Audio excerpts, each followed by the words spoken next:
বুকের মধ্যে উষ্ণ তাপে ঘুম ভেঙে যায় সুফিয়া খানের। খুব নরম কিছু সিটিয়ে আছে ওনার বুকে। সুফিয়া খান বন্ধ চোখের পাতা টেনে খুলতে খুলতে হাত রালো বুকে সিটিয়া থাকা বস্তুটার উপর। হাতে লাগলো কারো উষ্ণ উত্তপ্ত শরীর। অন্ধকার কক্ষে সুফিয়া খান ঘাড় উঁচিয়ে তাকালো নিজের বক্ষে থাকা শরীরটার দিকে। বিড়াল ছানার নাই সুফিয়া খানের বুকে গুজিয়ে ঘুমিয়ে মায়া। সুফিয়া খান মায়ার কপালে হাত রাখতেই বুঝতে পারলো মায়ার শরীর পুড়ছে জ্বরে। তিনি তৎক্ষণাৎ হাত বাড়িয়ে অন্ধকার রুমে আলো জ্বালালো ল্যাম্পপোস্টের সুইচ বোর্ড চেপে। উজ্জ্বল কক্ষে তিনি পুনরায় মায়ার গায়ে হাত বুলালো।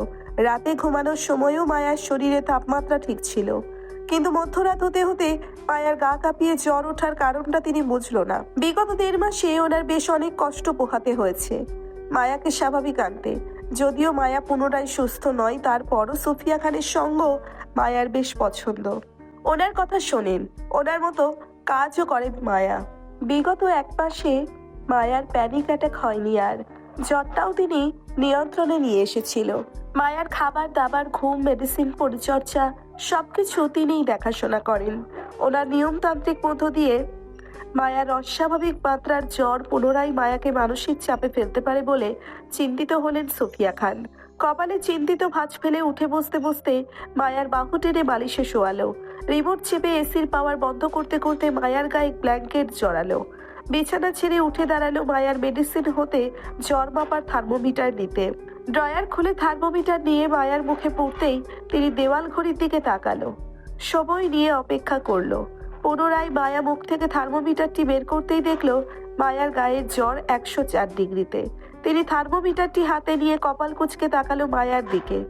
মায়ার জ্বরের কারণ খুঁজতে গিয়ে মনে পড়ল সন্ধ্যা রাতের কথা। ড্রাইভার হাসিমের লাশের সঙ্গে হৃদকে রক্তাক্ত অবস্থায় দেখে অতিরিক্ত ভয় থেকে জ্বর এসেছে মায়ার। মানসিক রোগীদের জন্য এসব খুন খারাপি রক্ত দেখাটা ঠিক নয়, তারা অল্পতে উত্তেজিত হয়ে পড়ে। সেখানে মায়া রক্তাক্ত অবস্থায় গোটা লাশ দেখেছে হৃদকে ছুরি হাতে। মায়ার গায়ের জ্বর আসাটাও স্বাভাবিক, কিন্তু সুফিয়া খান ভয় পাচ্ছেন এই জ্বরের ঘোরে মায়ার না আবার প্যানিক অ্যাটাক করে বসে। তাহলে ওনার বিগত 1.5 মাসে মায়াকে খানিকটা সুস্থ করার চেষ্টাটা পুরোটাই বৃথা যাবে। চিন্তিত সুফিয়া খান নিজের ফোন খুঁজলো এই রাতে মায়াকে নিয়ে হসপিটালে যাবে বলে। বেড সাইডে টেবিল হতে নিজের ফোন উঠাতে উঠাতে খট করে শব্দ করলো দরজায়। এই রাতে ওনার রুমে কে হতে পারে সেটা দেখতে তিনি ঘাড় ঘুরিয়ে তাকালো দরজার দিকে। দেখলো হৃদকে গম্ভীর মুখে ওনার রুমে প্রবেশ করতে। হৃদকে অসময়ে ওনার রুমে দেখে কপাল কুঁচকে তিনি সোজা হয়ে দাঁড়ালো ফোন হাতে নিয়ে। হৃদের পিছন পিছন ডক্টর সাজিদরাকেও দেখলো কক্ষে প্রবেশ করতে। সুফিয়া খান বুঝলো হৃদের কাছে মায়ার অসুস্থতার খবর ওনার আগেই পৌঁছিয়ে। মায়া তো আর যাবে না নিজের অসুস্থতার খবর জানাতে হৃদকে, তার মানে ওনার ছেলে হৃদ নিজে এসে দেখে গেছে মায়াকে। চিন্তিত সুফিয়া খানের কপালের ভাঁজ শিথিল হলো। হাতে ফোনটা জায়গায় রাখতে রাখতে দুহাতের বুকে বেঁধে দাঁড়ালো হৃদের পরবর্তী পদক্ষেপ দেখতে। হৃদ মায়ার শিরদাঁড়ার কাছটাই দাঁড়ালো বিছানার অপর পাশে। ডক্টর সাজিদা বেগম সুফিয়া খানের দিকে এগিয়ে গিয়ে বসলো মায়ার পেট বরাবর। মায়ার কপালে হাত রেখে বলল, গায়ে তো অনেক জ্বর পেশেন্টের, এত জ্বর হলো কিভাবে? ডক্টর সাজিদা বেগমের কথায় সুফিয়া খান কিছু বলবে তার আগেই হৃদ গম্ভীর গলায় বলল, 104 ডিগ্রি আছে। হৃদের কথায় সুফিয়া খান তীক্ষ্ণ দৃষ্টিতে তাকালো হৃদের দিকে। ওনার সন্দেহই ঠিক হলো। হৃদের কাছে মায়ার জ্বরের ধারণা আছে, তার মানে ওনার ঘুমন্ত অবস্থায় হৃদ এসেছিল এই কক্ষে। হয়তো তখনই মায়ার জ্বর মেপে ডক্টর সাজিদাকে এই রাতে ডেকে পাঠিয়েছেন। সুফিয়া খান তীক্ষ্ণ দৃষ্টিতে হৃদের মতিগতি বোঝার চেষ্টা করলো। হৃদের নিজের মায়ের দৃষ্টি অপেক্ষা করে তাকালো মায়ার জ্বরের ফ্যাকাশে মুখটার দিকে। ডক্টর সাজিদা বেগম সবে জ্বর মাপার থার্মোমিটারটা ব্যাগ থেকে বের করতে চেয়েছিল, কিন্তু হৃদকে মায়ার জ্বরের তাপমাত্রা বলে দিতে দেখে তিনি হাত গুটিয়ে মায়ার পালস রেট চেক করতে করতে বলল, পেশেন্ট তো এতদিন ভালোই ছিল, রেগুলার চেক আপ করতে আসতো। আজ দুপুরেও দেখলাম মিসেস খানের সঙ্গে সুস্থ সবল ঘোরাফেরা করছে। তাহলে রাতে হতে হতে হঠাৎ এত জ্বর ওঠার কারণ কি? ডক্টর সাজিদার কথায় সুফিয়া খান চুপ রইল। তিনি জানেন ওনাকে কষ্ট করে কিছু বলতে হবে না, যার বউ সেই বলবে কেন এতটা জ্বর হলো তার বউয়ের। সুফিয়া খানের ভাবনা সত্যি ঘটিয়ে হৃদ সত্যি সত্যি ডক্টর সাজিদাকে জানালো, অতিরিক্ত ভয় থেকে জ্বর উঠেছে। রাতে কোনো কারণে ভয় পেয়েছিল, তারপর থেকে এই জ্বর। হৃদের কথায় ডক্টর সাজিদা বলল, আপনারা জানেন পেশেন্ট ভয় পায় এমন কিছু থেকে পেশেন্টকে দূরে রাখতে হবে। তারপর কেন পেশেন্টকে এমন ডক্টর সাজিদা বেগমের কথা শেষ করার আগেই হৃদ শক্ত মেজাজে বলল, জ্ঞান না দিয়ে রোগী দেখুন মেজাজ খারাপ হচ্ছে, প্রশ্ন করবেন না, ট্রিটমেন্ট করুন। হৃদের কথাই ডক্টর সাজিদা বেগম থমথমে মুখে তাকালো সোফিয়া খানের দিকে। ডক্টর হয়ে তিনি পেশেন্টের ব্যাপারে প্রশ্ন করবেন না? পেশেন্টের অবস্থা না জেনে কিভাবে ট্রিটমেন্ট দিবে? এই জন্য তিনি এই বাড়িতে আসতে ভয় পান। মা ছেলে দুটোই তেরা, একটা কথা বেশি দুটো প্রশ্ন করলে কেমন যেন চোখ মুখ গম্ভীর হয়ে যায় এদের। এদের সঙ্গে ভালো মানুষ থাকলে পাগল হয়ে যায়, পাগল মানুষ তো ডাবল পাগল হয়ে যাবে। ওনার ধারণা এই জন্য হয়তো মায়া নামের মেয়েটি সুস্থ হচ্ছে না, এই মা ছেলের প্যারায় পড়ে। ডক্টর সাজিদা বাকিটা সময় চুপচাপ মায়াকে দেখে প্রয়োজনীয় ঔষধ লিখলো। হাতের কাগজটা সোফিয়া খানের দিকে বাড়িয়ে দিয়ে তিনি আসিফকে ডাকলো। আসিফ দরজার বাহিরেই দাঁড়িয়েছিল। সোফিয়া খানের ডাকাতে এসে দ্রুত কক্ষে আসলে সোফিয়া খান হাত বাড়িয়ে আসিফকে মায়ার ঔষধের প্রেসক্রিপশনটা দিল।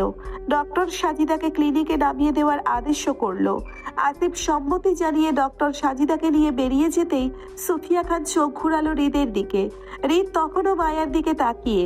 নীরবতা ভেঙে সোফিয়া খান বলল, তুমি কি করে জানলে মায়া অসুস্থ? তুমি এসেছিলে ওর এই রুমে? হৃদ তেরামি করে উত্তর করলো না, আর না কিছু বলল। হৃদের নীরবতাকে সোফিয়া খান সম্মতি ধরে নিয়ে বলল, তুমি খাবে কিছু? খাবার দেবো? রাতেও কিছু খাওনি। বরাবরই সোফিয়া খানের প্রশ্নে হৃদ নিরুত্তর রইল, আর না জায়গা ছেড়ে নড়ল। সোফিয়া খান হৃদের মুখের দিকে তাকিয়ে রইল উত্তরের আশায়। হৃদ রাতে কিছু খায়নি জেদ করে। উনি এত করে ডাকলো, তারপরও রুম হতে বেরুলো না। হৃদের এখনো মেডিসিন চলে।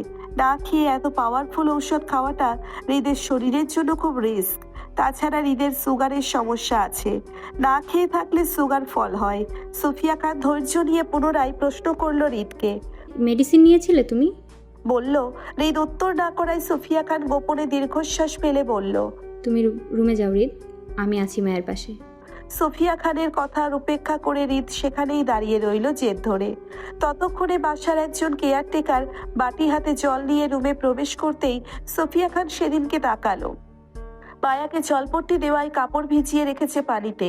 কেয়ারটেকার মহিলাটি মায়ার পাশে বেড সাইডের টেবিলে বাটিটা রাখতেই সেখান থেকে ভেজা কাপড়টি হাত দিল মায়ার কপালে জলপট্টি দিতে। সোফিয়া খান বাধা দিয়ে মহিলাটিকে বলল, আপনি যান খালা, আমি পারবো বাকিটা।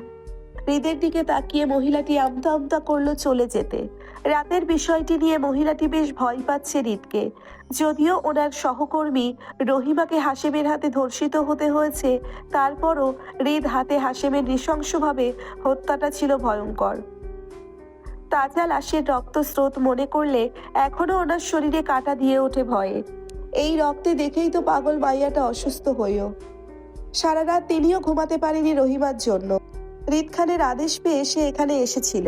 এখন যদি হৃদ খানের কাজ না করে আবার চলে যায়, তাহলে নিশ্চয়ই স্যার রাগ করবেন। কাজের মহিলাটিকে আমতা আমতা করে বলল, আমি আপনার লগে থাহি ম্যাডাম, কোনো মহিলাটিকে বলতে না দিয়ে সোফিয়া খান গম্ভীর স্বরে বলল। নো নিড, আপনি যান। কাজের মহিলাটি আর দ্বিমনা করল না। ভয়ে ভয়ে সম্মতি দিয়ে বেরিয়ে আসতে চাইলে পিছনে ডাকলো সোফিয়া খান। কাজের মহিলাটিকে উদ্দেশ্য করে বলল, খালা, ফ্রিজে খাবার রাখা আছে, আপনি সেটা গরম করে নিয়ে এই ঘরে দিয়ে যান। আচ্ছা ম্যাডাম। মাথা নাড়িয়ে সম্মতি জানিয়ে কাজের মহিলাটি দ্রুত বেরিয়ে যেতেই সোফিয়া খান মায়ার মাথায় জলপট্টি দিতে লাগলো। খানিক সময় নিয়ে হৃদের খাবারও চলে আসলো সোফিয়া খানের ঘরে। জিদ্দি হৃদ চুপচাপ খেয়েও নিল মায়ার ঘরে সোফায় বসে। খাওয়া দাওয়া শেষে কক্ষ হতে বেরিয়ে গিয়ে পুনরায় ফিরেও আসলো কিছু সময় পর। সোফিয়া খান বুঝতে পারলো হৃদ নিজের মেডিসিন নিতে গিয়েছিল কক্ষে।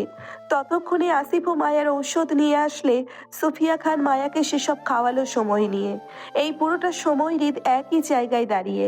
শেষ রাতের দিকে মায়ার জ্বর কমে আসতেই হৃদ সোফিয়া খানের কক্ষ ছাড়লো। সকাল 8টা। এলোমেলো মায়া গায়ে চাদর টেনে ডাইনিং এ টেবিলের চেয়ারে পা তুলে বসে। সারা রাতভর জ্বরের তোপে শরীর বেশ দুর্বল মায়ার। সোফিয়া খান রাতভর জেগে মায়ার খেয়াল রেখেছেন। শেষ রাতের দিকে মায়ার গায়ের জ্বর কমে আসলে তিনি মায়ার ঘামন্ত মুখ শরীরটা মুছে দেন অসুস্থতা কাটাতে। দুর্বল মায়ার টেবিলে মাথা ফেলে বসে। সোফিয়া খান বাটিতে করে মায়ার জন্য নুডলস রাখতেই মায়া মাথা তুলে বসলো। জ্বরের শুকনো মুখে বাটির দিকে তাকিয়ে বলল, আমি খাবো না আম্মু। সোফিয়া খান মায়ার কপালে হাত রেখে শরীরের জ্বর মাপলো। জ্বর নেই, তবে শরীরের দুর্বলতার রেশ কাটাতে কিছুটা সময় লাগবে মায়ার। খাবার খাইয়ে মায়াকে মেডিসিন দিতে হবে বলে সোফিয়া খান নরম সুরে বলল। তুমি আম্মুর কথা শুনবে না? মায়া মাথা নাড়িয়ে সম্মতি দিতে দিতে বলল, শুনবো। Good girl. এবার খাবারটা ফিনিশ করো তাড়াতাড়ি, আমরা ঘুরতে যাব কেমন? মায়া মাথা কাত করে পুনরায় সম্মতি দিল। সোফিয়া খান মায়ার সম্মুখে নুডলসের বাটি এগিয়ে দিতেই তিনি মায়ার এলোমেলো খোলা চুল গুছিয়ে হাত খোপা করতে লাগলে মায়া চামচ নাড়িয়ে বাটি হতে অল্প নুডলস মুখে দিয়ে চিবোতে চিবোতে নাক মুখ কুঁচকে বলল, আম্মু এগুলো কেমন যেন তেতো তেতো, খেতে পারি না, ফেলে দেই। মায়ার কথায় সোফিয়া খান বুঝলেন জ্বরের তোপে মায়ার মুখ তেতো হয়ে আছে, তাই খাবারের স্বাদ পাচ্ছে না। তিনি মায়াকে কিছু বললেন না আর না ধমকালেন, বরং তিনি মায়ার ব্যাপারে খুবই নমনীয় আর ধৈর্যশীল হলেন। ওনার বেশ শখ ছিল একটা মেয়ের। হৃদের পরে রাদীপকে জন্মই দিয়েছিল একটা মেয়ের আশায়, কিন্তু ওনার মেয়ে না হয়ে ছেলে হওয়াতে উনি আর তৃতীয়বার সন্তান নেননি। তবে এই শেষ বয়সে এসে মায়ার মতো করে একটা মেয়ে পেয়ে যাবেন সেটা তিনিও ভাবতে পারেননি। যদিও মায়ের মানসিক ভারসাম্য ঠিক নেই, অতিরিক্ত মানুষ ভয় পায়, তবে সে সোফিয়া খানকে কথা খুব মেনে চলে। বলতে গেলে মায়া সোফিয়া খানকে ছাড়া কিছু বোঝে না। সার্বক্ষণিক ওনার পিছন পেছন ঘুরতে দেখা যায় মায়াকে। ওনার মনে হয় উনি সেই প্রথমবারের মতন আবারও মেয়ের মা হয়েছেন মায়াকে পেয়ে। যদি মেয়েরা বাবার ন্যাওটা থাকে, কিন্তু মায়া যেন পুরোপুরি সোফিয়া খানের ন্যাওটা মেয়ে হয়েছে আছে। শক্তপোক্ত সোফিয়া খান কেমন কেমন করে জানি মায়ার উপর বেশ দুর্বল হয়ে গেছেন। চোখে হারানোর মতো মায়াকে সার্বক্ষণিক চোখে চোখে রাখেন তিনি। ওনার ছেলে হৃদ মায়াকে মেনে না নিলেও তিনি মায়াকে সারা জীবন নিজের কাছে রাখবেন বলে মন স্থির করে রেখেছেন। এই মেয়ে ওনার কাছেই যত্নে থাকবে, ওনার মেয়ে হয়ে। সোফিয়া খান মায়ার গালে আসা চুলগুলো কানে গুজে আদুরে হাত বুলালো মায়ার মাথায়। আদুরের সুরে বলল, পছন্দের খাবার ফেলতে নেই আম্মু, আল্লাহ নারাজ হয়। আস্তে আস্তে খাও, তাহলে দেখবে সব শেষ হয়ে গেছে।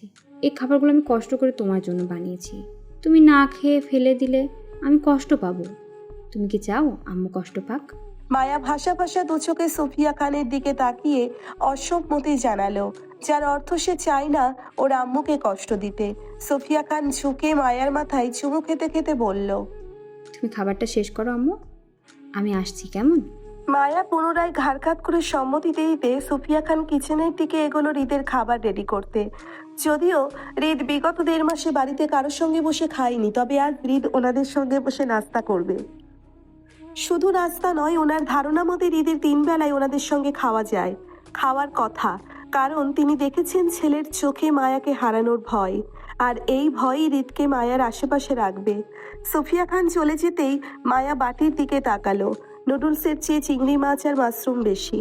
মায়ার পছন্দের খাবারের মধ্যে চিংড়ি মাছ একটা, সেইগুলোই একে একে মুখে তুলছিল সবে। হঠাৎই চেয়ার টানার শব্দে মায়া খেতে খেতে চোখ তুলে সামনে তাকাতেই দেখলো হৃদ মায়ার পাশের চেয়ারটা টেনে বসেছে। হৃদকে দেখেই মায়া অস্থির উত্তেজিত হলো ভয়ে। রাতে কথা মনে করতেই চিৎকার করলো সোফিয়া খানের উদ্দেশ্যে। মায়ার চিৎকারে তৎক্ষণাৎ ছুটে আসলো সোফিয়া খান। মায়াকে আতঙ্কিত হতে দেখে তিনি নিজেও ভয় পেলেন। ভেজা হাতে ছুটে এসে মায়াকে জড়িয়ে ধরতেই মায়া ভয়ার্থ মুখ লুকালো সোফিয়া খানের বুকে। অধৈর্যের সোফিয়া খান হৃদকে শাসিয়ে বলল, কি করছো তুমি ওর সাথে? হৃদ সবে মাত্র বসেছিল, সে কিছু করার আগেই বদনাম হয়ে গেলে এই মেয়ের চিৎকারে। এখন সব দোষ তার, কিছু করার পর দোষ দিলে না হয় মানা যেত, কিন্তু এই মেয়েটাকে সেই সুযোগটাই দিল না। তার আগেই তাকে দেখে চিৎকার করে বসলো। হৃদ বিরক্তি গলায় বলল, আমি আবার কি করব? তাহলে কাঁদছে কেন? চোখে পানি বেশি সেজন্য। বরাবরই হৃদের তেরা উত্তর। সোফিয়া খান হৃদকে কিছু না বলে মায়াকে নিয়ে চলে যেতে চাইলো।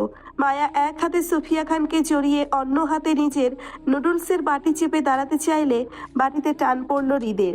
এক হাতে মায়া নিজের বাটি টানছে, তো অপর হাতে হৃদ মায়ার বাটি চেপে বসে আছে দিবে না বলে।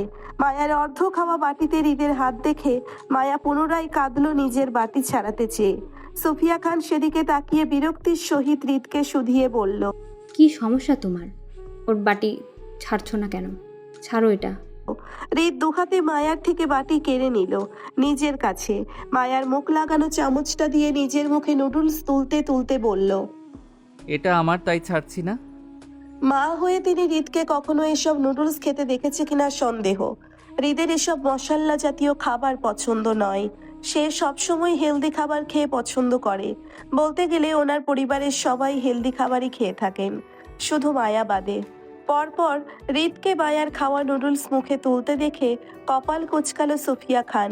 তীক্ষ্ণ গলায় হৃদকে শুধিয়ে বলল, তোমার তো এসব খাবার পছন্দ না, রাইট? তাহলে খাচ্ছ কেন?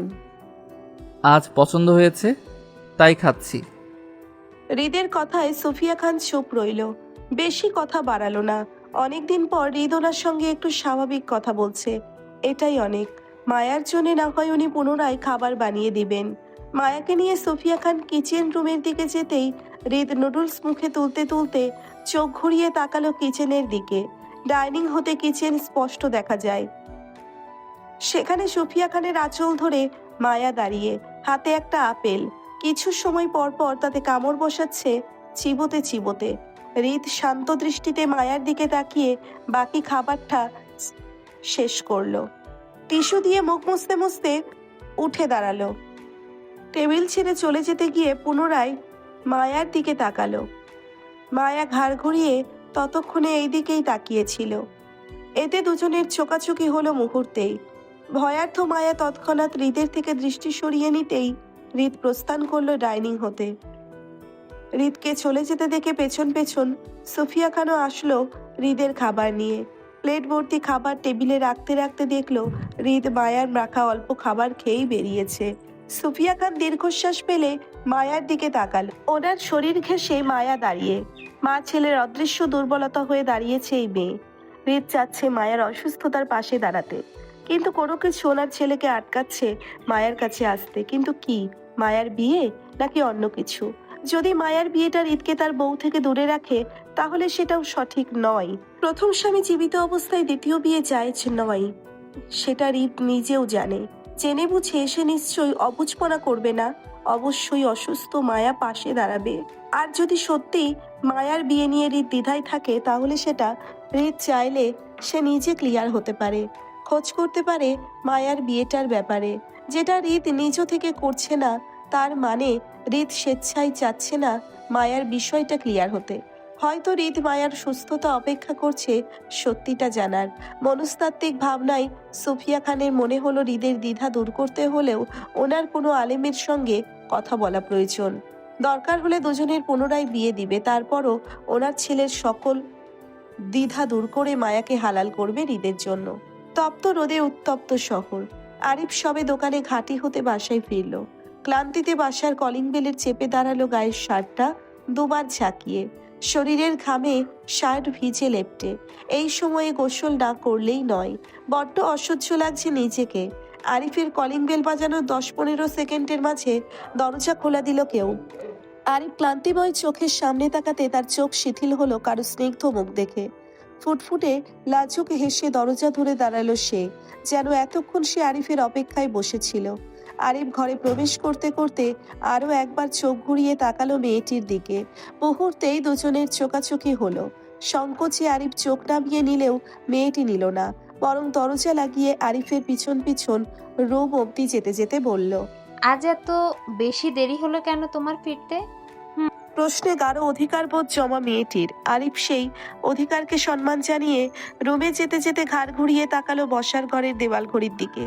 ঘড়ির কাঁটা 3:15 দেখে সে খানিকটা চিন্তিত করে বলল, বেশি দেরি হয়েছে আমার।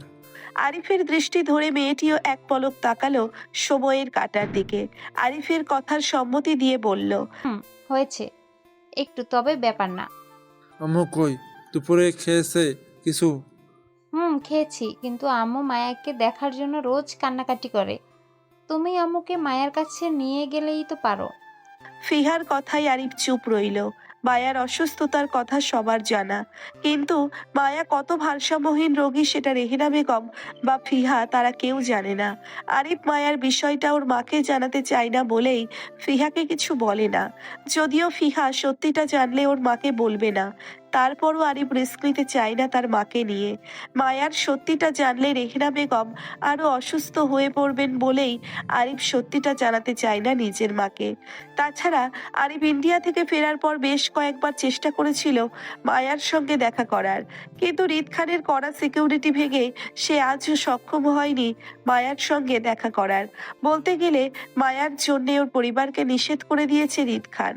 তবে আসিফের সঙ্গে আরিফের রোজ কথা হয় হৃদের অগোচরে। আসিফ থেকে জানতে পাই মায়ার মানসিকতার সম্পর্কে। তার পরিবার কতটা মানসিক চাপে ফেললে তার হাসি খুশি চঞ্চল বোনটা এভাবে পাগল হয়ে যায় সেটা ধারণা আরিফও করতে পারে না। মায়ার কথা মনে পড়লে আরিফের তীব্র বুক ব্যথা করে অপরাধ বোধে। বড় ভাই হয়ে সে বোনকে হেফাজত করতে পারেনি। আরিফের অনুপস্থিতিতে ওদের পরিবারের সবাই মায়াকে অন্যত্রে বিয়ে দিবে সেটা সত্যি আরিফের কাছে অকল্পনীয় ছিল। আরিফের এতবার করে বলার পরও বিবাহিত মায়াকে আবারও বিয়ে দেওয়াটা শুধু অন্যায় নয়, পাপও হয়েছে। সে ইন্ডিয়া থেকে ফিরে মায়ার বিয়ের খবরটা শুনে তার মাথায় আকাশ ভেঙে পড়ার মতন শকড হয়েছিল। তারপর এই নিয়ে পরিবারের সকলের সঙ্গে আরিফের ঝামেলাও হলো। বাপ চাচা ফুপিরা সবাইকে এড়িয়ে মায়ার হাত ধরে সে সেই রাতে বাড়ি থেকে বেরিয়ে আসলো তার অসুস্থ পরিবারকে ত্যাগ করে। যে পরিবারে সন্তানদের জীবনের কোনো মূল্য নেই সেই পরিবারের আরিফও থাকবে না বলে ঠিক করলো। মায়ার হাত ধরে চট্টগ্রামে তার বাসায় এসে উঠল। একা বাড়িতে আরিফ আর ওর মাই থাকতো। কিন্তু দিন দিন মায়ার জন্য রেহেনা বেগমের অসুস্থতা বাড়তে থাকলে সে হিমশিম খেত নিজের মা আর নতুন নতুন বড় করা ব্যবসাটাকে একত্রে সামলাতে। এবার সে সবেমাত্র ব্যবসাটা বড় করে তুলেছে। না চাইতেও সারাদিন রাত তার গোডাউনে পড়ে থাকতে হতো বলে তার মা অযত্নে অসুস্থতায় বাসায় পড়ে থাকতো একা একা। এজন্য সে এক সন্ধ্যায় নিজের মাকে নিয়ে ফিহার হোস্টেলে হাজির হয়।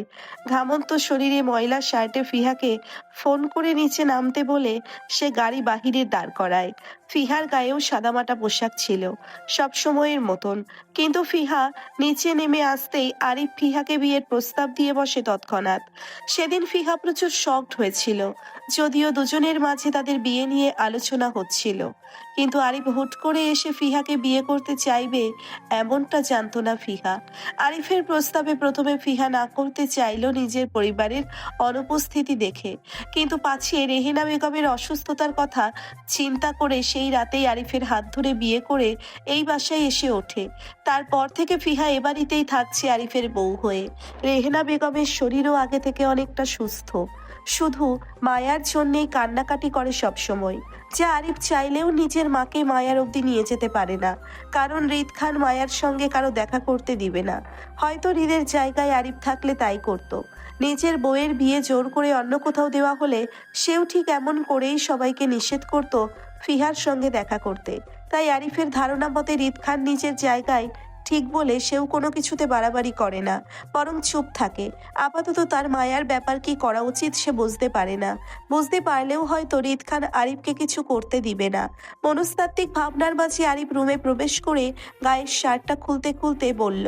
তুমি খেয়েছো কিছু? ফিহা বিছানার উপর পা ঝুলিয়ে বসতে বসতে বলল, না, তোমার জন্য অপেক্ষা করছিলাম। এতবেলা অবধি অপেক্ষা না করলেই পারো ফিহা, আমার আসতে মাঝে মধ্যে দেরি হতে পারে, তুমি খেয়ে নিও। বিয়ের আগে তোমাকে দুপুরে না খাইয়ে খাইনি কখনো, এখন বিয়ের পর খাবো? আরিফ বেশ শান্ত দৃষ্টিতে তাকালো ফিহার সুন্দর আদলের মুখটার দিকে।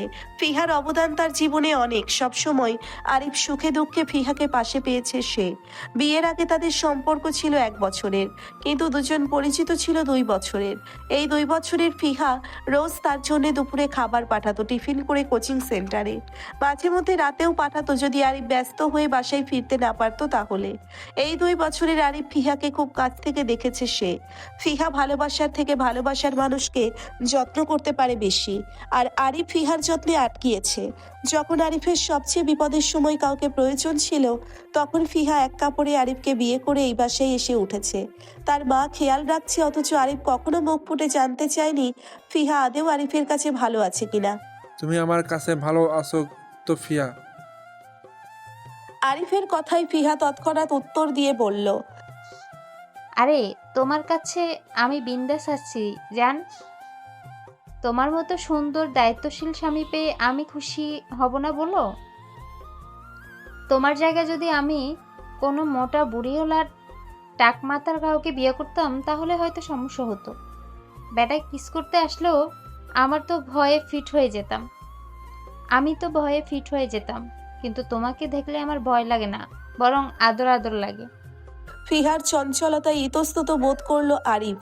যদিও তারা এখন হাজবেন্ড ওয়াইফ, এর পূর্বে রিলেশনে ছিল 1 বছর, তারপরও আরিফ এসব বিষয়ে ফিহার সঙ্গে সহজ হতে পারেনি। কিন্তু চঞ্চল ফিহা প্রায় আরিফকে এটা সেটা বলে ইতস্ততায় ফেলে দেয়। আরিফ কথা ঘুরাতে চেয়ে বলল, তুমি খাবার দাও, আমি গোসল করে আসছি। আরিফকে ইতস্তত বোধ করতে দেখে ফিহা তীক্ষ্ণ দৃষ্টিতে তাকিয়ে বলল, তুমি কি কিসের ব্যাপারটায় লজ্জা পাচ্ছ? আরিফ ফিহাকে অপেক্ষা করে ঘামন্ত শার্টটা ময়লার ঝুড়িতে রেখে হাতে তোয়ালে নিয়ে ওয়াশরুমের দিকে যেতে যেতে ফিহার উদ্দেশ্যে বলল, সারাক্ষণ তোমার মাথায় এসব অদ্ভুত চিন্তা ভাবনা ঘুরে কেন কেন? আরিফকে পালাতে দেখে ফিহা তৎক্ষণাৎ দৌড়ে গিয়ে ওয়াশরুমের দরজা ধরে দাঁড়ালো আরিফের পথ আটকে। বলল, তুমি আমার কথা লজ্জা পাচ্ছ, রাইট? আরিফ থমথমে গলায় অসম্মতি দিয়ে বলল। না, পাচ্ছি না, সরো।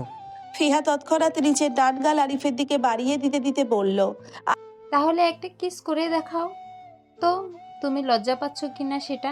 আরিফ থমথমে মুখে ফিহাকে শুধিয়ে বলল, ফিয়া, আমি ঘেমে আছি, সরো, গোসল করব।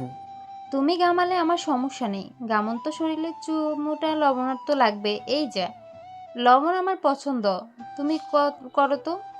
ফিহা পুনরায় গাল বাড়িয়ে দিতে চাইলো আরিফের ঠোঁটের সামনে, কিন্তু ফিহার দুপা উঁচিয়ে আসার কারণে শরীরের খেই হারিয়ে পড়ে যেতে নিলেই এক হাতে আরিফের খালি বুক আঁকড়ে ধরতে চাইলো পড়ে যাওয়া থেকে বাঁচতে। কিন্তু আরিফের শরীরের কাপড় না থাকায় হাত ফসকে যেতে আরিফ তৎক্ষণাৎ দুহাতে আঁকড়ে ধরলো ফিহাকে। ফিহার পিঠ থেকে গেল ওয়াশরুমের দরজায়, আর আরিফের মুখ ফিহার গলায়। কয়েক সেকেন্ডের মাঝে ফিহার গলায় চিনচিনে ব্যথা অনুভব করতেই ফিহা চমকে ওঠার মতো আরিফকে দুহাতে ঠেলে দূরে সরাতে চেয়ে বলল। আরিফ ছাড়ো, ব্যথা পাচ্ছি আমি।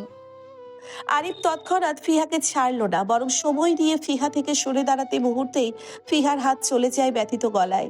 কামড়ের জায়গাটা ভীষণ চলছে। ফিহা বিরক্তি চোখে আরিফের দিকে তাকাতেই আরিফ বলল, এটা চলবে নাকি আরো একটা লাগবে তোমার? আরিফের কথাই ফিহাও দমে যাওয়ার পাত্র নয়। সে আরিফকে ঠেলে সরিয়ে দিল নিজের থেকে। রুম থেকে বেরিয়ে যেতে যেতে বলল, কাজটা লোক বোরে কিস করবে, তাতেও হিসাব করে বলে তোমার একটা লাগবে না কি দুটো, পারলে আমার কাছে আইসো, আনলিমিটেডের বন্যা বইয়ে দেবো। ফিহা কথাগুলো ব্যঙ্গ করেই বলল আরিফকে। আরিফ ফিহার সঙ্গে ভঙ্গি ভাঙ্গাবার দিকে তাকিয়ে হতাশ হলো। ফিহা সবার সাথে ভালো ভদ্র মেয়ে হলেও আরিফের বেলায় সে প্রচন্ড চঞ্চল আর বাদর টাইপ। আরিফের অবশ্য মন্দ লাগে না ফিহার চাল চলনে, বরং খানিকক্ষণের জন্য হলেও আনন্দ দেয় শত কষ্টের মাঝে। জুই নিজের কক্ষে শুয়ে একা একঘেয়েমি জীবনটা যেন ছন্নছাড়া হয়ে গেছে।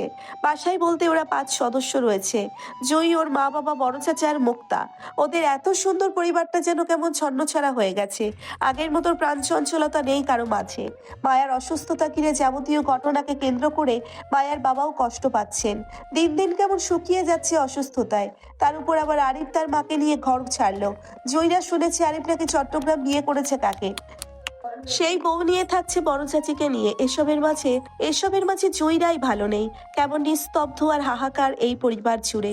জুয়ের মাঝে মধ্যে মনে হয় সেই পরিবার ছেড়ে দূরে কোথাও পালিয়ে যেতে, নয়তো এই অসুস্থ পরিবেশে থেকে সেও একদিন মায়ার মতো অসুস্থ হয়ে পড়বে। ওর পড়াশোনা বন্ধ, হাতে ফোন নেই, কোথাও যেতে পারে না, কেমন ঘরবন্দি হয়ে আছে সে। মায়া কেমন আছে সেটাও জানতে পারে না। সব মিলিয়ে কেমন দমবন্ধ পরিস্থিতিতে আছে জুই। মায়াকেও ভীষণ মিস করছে, কিন্তু মায়ার সঙ্গে দেখা করা বা কথা বলার উপায় নেই জুয়ের। ওর বাবা নিষেধ করেছে কেউ ওই পরিবারের নাম না নিতে। হয়তো হৃদের জুয়ের বাবাকে করা আঘাত থেকে জুয়ের বাবা সাজিদুল ইসলাম ক্ষিপ্ত ওই পরিবারের সঙ্গে। জুয়ের চিন্তা ভাবনার মাঝেই সাজিদুল ইসলাম হাঁক ছেড়ে গলা ফাটিয়ে ডাকলো জুইকে। হঠাৎ করে জুয়ের নাম ধরে সাজিদুল ইসলামকে চিৎকার করতে দেখে ধরপড়িয়ে শোয়া থেকে উঠে বসলো জুই। গায়ের ওড়নাটা টেনে দৌড়লো বাবার উদ্দেশ্যে। তাড়াহুড়ো দৌড়ে জুই সাজিদুল ইসলামের কাছে পৌঁছতেই ওর কিছু বলার আগে সপাটে থাপ্পড় পড়লো জুইয়ের গালে। ছিটকে পড়ার মতন ফ্লোরে পড়লো জুই। জুইয়ের মা পাশেই দাঁড়িয়েছিল। হঠাৎ জুইকে থাপ্পড় মারতে দেখে তিনি আহাজারি করে জুইকে টেনে ধরতেই সাজিদুল ইসলাম হুঙ্কার ছেড়ে বলল, ওই বাড়ির ছেলে আমাকে তোর জন্য ফোন দেয় কেন? আমার মেয়ের বিষয়ে ওই বাড়ির ছেলের কি কথা থাকতে পারে? আমি মানা করছিলাম না ওই বাড়ির কারোর সঙ্গে যোগাযোগ না করতে? তারপরও ওই বাড়ি থেকে কেন কল আসে তোর নামে?